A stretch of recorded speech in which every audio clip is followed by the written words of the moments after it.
Então, granuloma de células gigantes, lesão de células gigantes, tumor de células, qualquer inferno de células gigantes, vocês podem encontrar aí como nome da lesão. O que é importante? A lesão de células gigantes, ela afeta uma ampla faixa etária. Então, crianças, adultos, normalmente são mulheres. Então, uma coisa importante da gente falar aí para concurso, isso não é uma coisa muito importante para vocês não, mas assim, a maior parte das doenças que acontecem dentro dos ossos quináticos acontecem na região posterior de mandíbula. Então, tudo aquilo que acontece em maxila ou na região anterior costuma ser pedido em concurso. Então, uma coisa muito pedida aí de lesão de células gigantes é que ela tem predileção por acontecer na região anterior da mandíbula, cruzando linha média. Então, isso aí é uma característica muito importante dessas lesões de células gigantes. E a gente tem tanto lesões não agressivas, né, que são a maioria, e lesões agressivas. Então, em ossos quináticos, as lesões não agressivas são as lesões mais comuns que a gente tem, né? Lesões assintomáticas, que tem crescimento lento, que não perfura cortical, que não causa recidiva, né? Então, são lesões bem tranquilas. Mas a gente pode, eventualmente, ter lesões agressivas, com crescimento, dor, recidiva, fratura patológica. Isso aí não é a realidade maior da boca, graças a Deus. Por isso que, quando você fala com um ortopedista, os ortopedistas tendem a falar nessas lesões aí como tumor de células gigantes, né? Porque o deles costumam ser de lesões agressivas, aumento de volume, fratura, dor, enquanto os nossos são mais tranquilos. Então a gente fala em granuloma ou lesão de células gigantes, eles já costumam usar o termo tumor de células gigantes. Cara, eu torci o pé, não tô conseguindo ficar muito em pé, não. Professora, você associou as células, o aparecimento na boca? Calma, já vou chegar lá. De lesão de células gigantes em doença de Paget, calma, já vou chegar lá. E aí, o que a gente vai ver? Primeiro, o que são essas células gigantes das lesões de células gigantes? O que são? O que fazem? Como vivem? Hoje. No Globo Repórter. É o G6 até hoje. Que células são essas? Vem dos monócitos, que se transformam em macrófagos, que se transformam em células gigantes multinucleadas que fazem o que com o osso? Reabsorvem. E aí elas se chamam células gigantes multinucleadas que reabsorvem osso, osteoclastos. Né? Então são osteoclastos, que vêm dos macrófagos, que vêm dos monócitos, exatamente. Só que quando reabsorvem osso, a gente chama de osteoclastos. É uma célula diferenciada aí da linhagem de monócitos. Então são células reabsortivas. Então quando eu penso numa lesão que é cheia de célula reabsortiva, qual é a imagem radiográfica que eu vou ter aí? Radiolúcida. Não existe outra possibilidade para uma lesão de células gigantes. Vai ser sempre de lesão radiolúcida, porque essas áreas são áreas de reabsorção óssea. Então elas vão fazer diagnóstico diferencial com qualquer lesão radiolúcida. Aqui, por exemplo, abraçando o canino incluso. Podia ser dentígero? Podia. Podia ser amelonicístico? Podia. Podia ser cerato? Podia. Mas é uma lesão de células gigantes. Aqui, bolha de sabão na mandíbula. Podia ser amelo, podia ser cerato, podia ser mixoma, né? Podia ser uma porção de coisas. Então ela simula qualquer lesão radiolúcida. Só que agora vamos fazer um exercício de mentalização. Fechem os olhos e imaginem um cisto. Como é que é a imagem radiográfica do cisto que vocês imaginaram aí? O que é radiolúcido? Imaginem a lesão. Como é que é a lesão? Descrevam aí pra mim. Uma lesão circunscrita radiolúcida, né, num formato mais oval. Aí você, cirurgião, vai abrir. É um cisto. O que você vai achar lá dentro? Um Kinder Ovo, né? A cápsula em volta, com o epitélio dentro e água ali, né? Beleza, água. Então o meu cisto é radiolúcido porque ali dentro eu tenho líquido, né? E resto de célula, beleza. Se fosse um tumor odontogênico, Essa é a mesma imagem, radiolúcida, quando você abrir, você achar o quê? Uma massa de tecido mole, um ovo maciço de chocolate, de tecido mole. Se você tem uma imagem lá radiolúcida, bem circunscrita, que é patologia óssea, você vai abrir e vai achar o quê? Falta de osso, é radiolúcido, você vai achar o quê? Sim. Quando você abrir? A área é falta de osso, né? Ou seja, você vai ver ali as células gigantes que promoveram aquela perda de osso. Então, a lesão de células gigantes, ela nada mais é do que uma área de reabsorção ativada, concorda? Por isso a doença de Paget pode dar lesão de células gigantes. Ela não aumenta a reabsorção? Então, se ela aumenta uma área de reabsorção localizada, eu vou ter lesão de células gigantes. Mas isso depois de já ter sido radiopaco. Volta a ser radiolúcida. Como?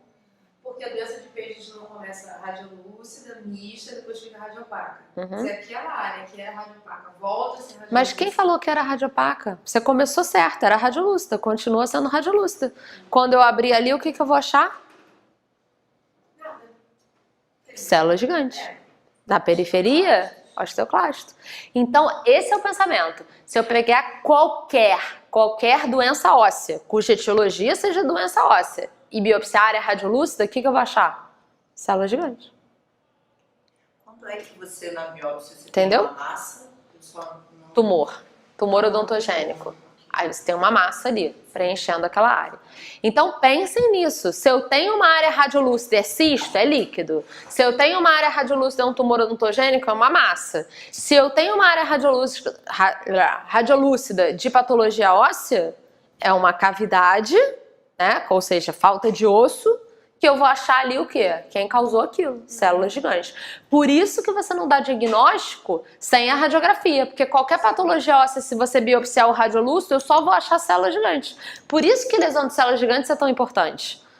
Porque pode estar associada a tudo. Pode ser Paget no início, pode ser displasia fibrosa no início, pode ser querubismo, pode ser qualquer inferno radiolúcido de osso. Né? Por isso que a gente tem que somar todos os fatores aí para descobrir o que é. Então, as lesões que causam assimetria, que causam recidiva, enfim, não são as mais comuns em boca, felizmente, embora eventualmente possa acontecer.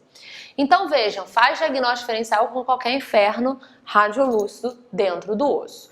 Histologicamente, o que eu vou achar? Célula gigante, área de destruição ali, com hemorragia, posso ter a tentativa de formar um osso novo, mas eu vou ver ali aquela área de destruição. Então, para ser lesão de células gigantes, eu tenho que ter células gigantes ali promovendo aquela destruição. E aí vem uma coisa muito importante. Existe uma lesão chamada tumor marrom. O que é esse tumor marrom? É uma lesão de células gigantes do hiperparatireoidismo. O que a paratireoide faz da vida?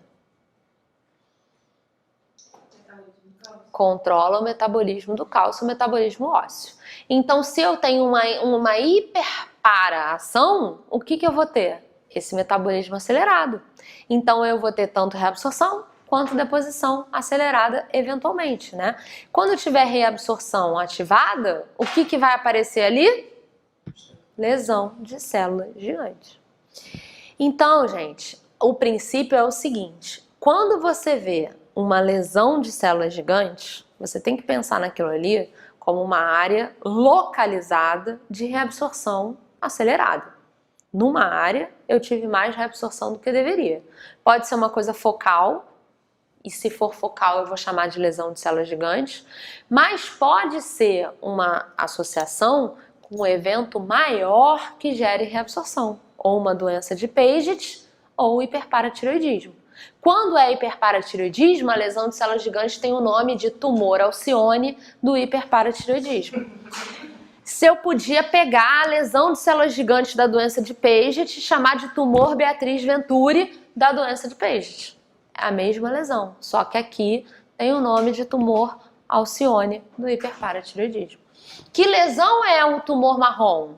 lesão de células gigantes. Só que no hiperparatireoidismo podem ser várias. Então é por isso que sempre que a gente tem uma lesão isolada de células gigantes, a gente vai fazer pesquisa sistêmica de hiperparatireoidismo, de achados para Paget, que aquilo ali pode ser uma lesão associada ao quadro sistêmico maior, que aumenta a reabsorção. Tudo bem, gente? Até aí?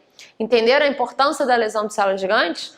Que ela pode ser uma coisa localizada ou ela pode ser múltipla, aquilo ali ser uma lesão só, porque o paciente tem um comprometimento sistêmico importante. Então, com relação à histopatologia, aquilo que eu falei, se você biopsiar a área radiolúcida de qualquer doença óssea, o que você vai achar? Células gigantes. Por isso que é importante fazer uma biópsia de lesão mista das duas partes e associar o aspecto radiográfico para ajudar a gente aí nessa investigação. Então, normalmente, as lesões de células gigantes são lesões bem tranquilas, que não vão causar recidiva, podem ser tratadas por curetagem, mas eventualmente a gente pode ter lesões mais agressivas em que a gente precise aí ter uma abordagem um pouco mais agressiva.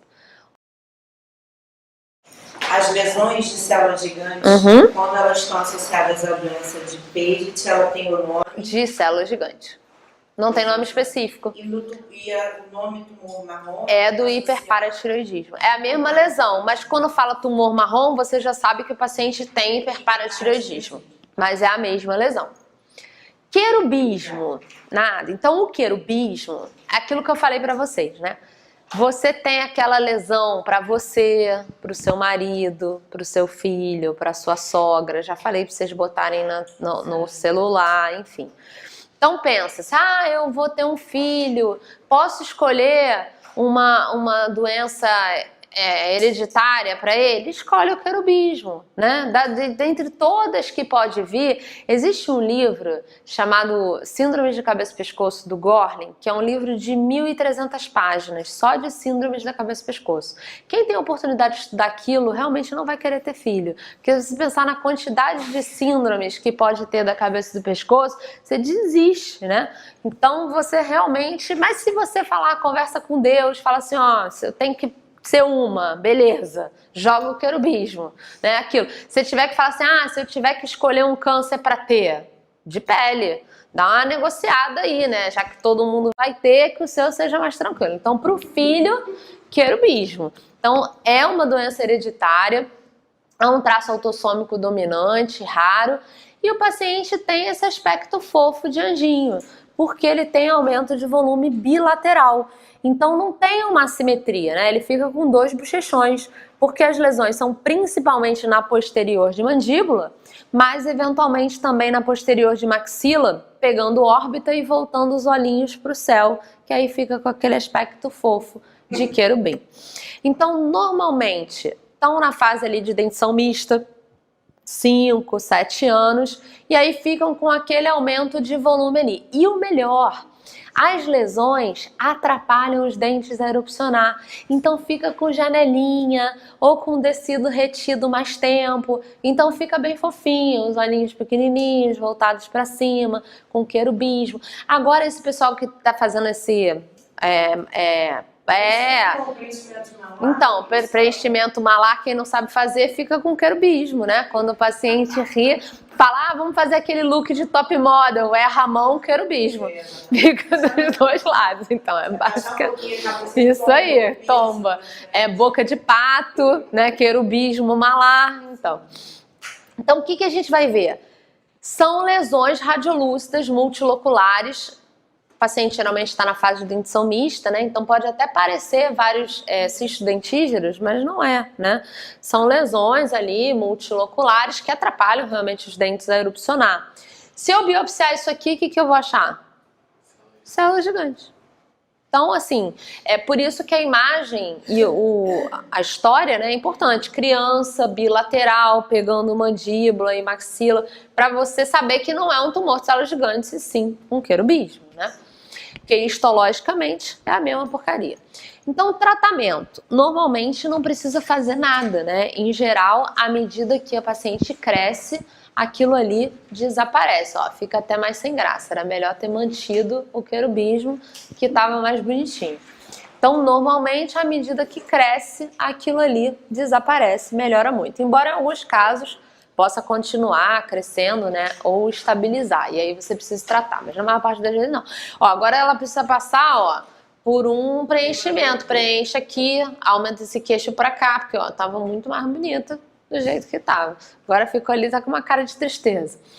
Como se denomina a alteração de desenvolvimento dos ossos gnáticos, que normalmente apresenta caráter hereditário, autossômico dominante, evolui após a puberdade, possui as seguintes características: aumento das bochechas, manifestações faciais com tendência simétrica devido à expansão bilateral indolor das regiões posteriores da mandíbula, envolvimento das margens infraorbitais e dos assoalhos orbitais que deslocam os globos oculares para cima.